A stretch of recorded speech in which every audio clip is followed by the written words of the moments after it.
रोजनामा खबरें में आपका खैर मकदम है। मैं हूं कासिम सैयद। जैसा कि आप जानते हैं, आज उत्तर प्रदेश के 11 जिला की 58 सीटों पर वोट डाले जा रहे हैं।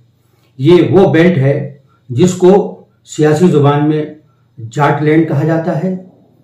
ये वो बेल्ट है जो मगरबी उत्तर प्रदेश की हसास तरीन बेल्ट मानी जाती है, जो 2013 के अफसोसनाक वाक़े के बाद से मुसलसल बहस का मौजू रही है और इसी वाक़े की वजह से 2014, 2017 और 2019 में बीजेपी ने बाजी मारी और राय दहिंदगान की तवज्जो अपनी तरफ मबजूल कराने में कामयाब रही। क्या 2022 में वही होने जा रहा है? क्या वोटर जब वोट डालने जाएगा तो उसके जहन में वो इशू होंगे जिन इशू के बारे में अमित शाह ने, योगी जी ने और वजीर आजम ने अवाम को के सामने रखे?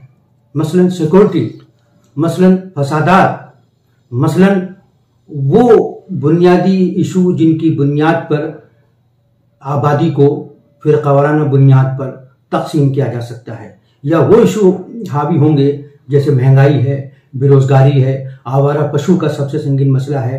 ये हमें 10 मार्च को देखने को मिलेगा। लेकिन इस वक्त जो आपसे मुखातब हूं उसकी बुनियादी वजह कुछ और है। कल वजीर आजम ने पोलिंग से ठीक एक दिन पहले ANI को 1 घंटे 10 मिनट का तफसीली इंटरव्यू दिया और आज उत्तर प्रदेश के वजीर आला योगी जी ने एक ट्वीट किया है जिसमें जो मुद्दा उन्होंने उठाया है, जो बात कही है, वो बहुत चौंकाने वाली है।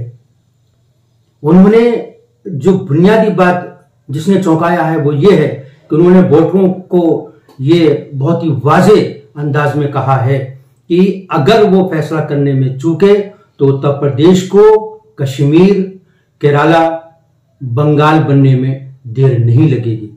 इन्होंने ये बात क्यों कही है और कुछ क्या कहा है, वो आप ये ट्वीट उनका देखिए, इसको सुनिए और उसके बाद आप खुद फैसला करिए कि क्या वो बिटवीन द लाइन कहने जा रहे हैं। नमस्कार।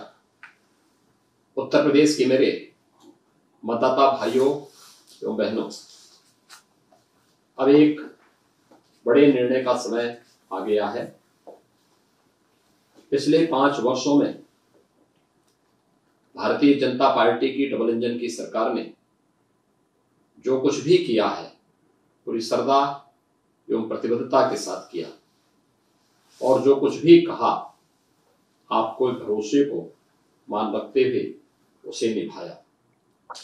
आपने स्वयं सभी कुछ देखा है और इन चुनावों तक आते आते ध्यान से सब कुछ सुना भी। और मुझे आपसे अपने दिल की एक बात कहनी है।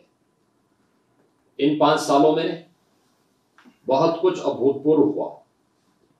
सावधान रहिए, आप चूके तो 5 साल की मेहनत पर पानी फिर जाएगा। और इस बार उत्तर प्रदेश को कश्मीर, बंगाल और केरल बनते देर नहीं लगेगी। आपका वोट मेरे 5 वर्ष की तपस्या पर आपका आशीर्वाद तो है ही, पर यह भी ध्यान रहे कि अब वोट आने वाले वर्षों में आपके भयमुक्त जीवन की गारंटी भी बनेगा। जय जय श्री राम। आपने इसकी जुबान, इसका लबो लहजा पर गौर किया होगा। मैं आपको 2-3 जुमले पढ़ के सुनाता हूं जो काबिल गौर हैं। उन्होंने कहा, मुझे आपसे अपने दिल की एक बात कहनी है। इन 5 सालों में बहुत कुछ अभूतपूर्व हुआ है।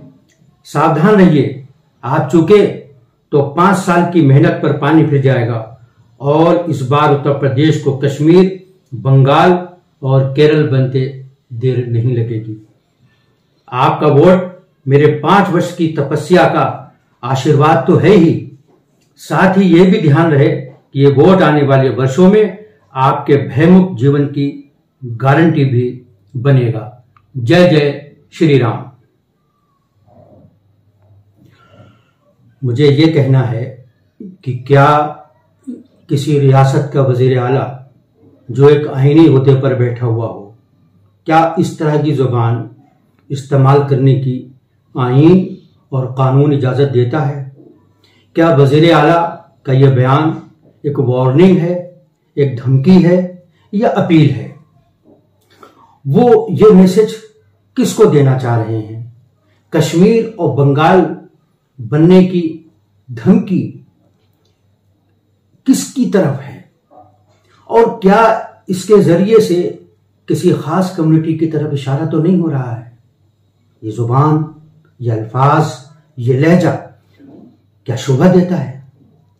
ये इलेक्शन कमीशन को तय करना है कि वोटिंग के दौरान क्या इस तरह की अपील करना और इस तरह के अल्फाज का इस्तेमाल करना आईन की हुदूद में, कानून की हद में आता है या नहीं। हमारे वजीर आला जब भी बात करते हैं तो उनके लहजे में एक तंज होता है और चेहरे पर तंज भरी मुस्कुराहट होती है और बला का एतमाद दिखाई देता है। इस वीडियो में उनकी बॉडी लैंग्वेज और उनके चेहरे के हाव भाव देख के अंदाजा हो रहा है कि शायद इस बार मामला गड़बड़ है और इसी गड़बड़ की वजह से उनको इस तरह के अल्फाज इस्तेमाल करना पड़ रहे हैं। उत्तर प्रदेश के अवाम से ये अपील है कि वो बड़ी तादाद में वोट डालने के लिए निकले। भले ही कोहरा हो रहा है, ठंड है, लेकिन अगर आप चूक गए तो फिर 5 साल के बाद ये मौका मिलेगा और फिर उसके नतीजे में जो भी सरकार आए तो फिर उस सरकार से शिकायत करने का हक नहीं होगा। बड़ी तादाद में निकलिए, जिसको चाहे वोट दीजिए, लेकिन वोट जरूर दीजिए। और आपसे ये भी गुजारिश है कि रोजनामा खबरें के फेसबुक पेज को लाइक करें, उसको फॉलो करें और चैनल को सब्सक्राइब करें।